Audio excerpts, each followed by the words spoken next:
Дуслар, әле күптән түгел генә Сандугач Соловей фестивалендә катнашып, балаларыбыз белән күп җиңүләргә ирешкән идек.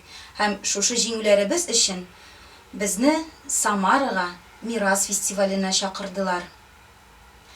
Һәм без бу фестивальдә бик теләп катнаштык.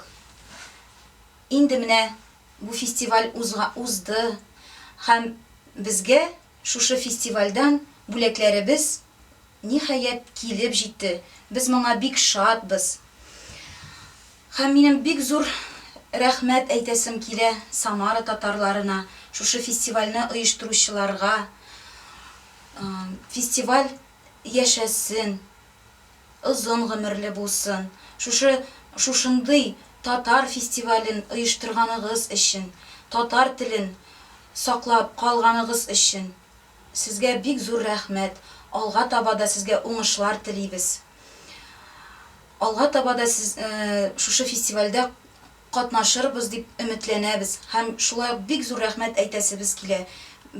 Балаларыбызның талантына шундый зур бәя биргәннәре өчен безнең мөхтәрәм жюри әгъзаләренә бик зур рәхмәт сезгә.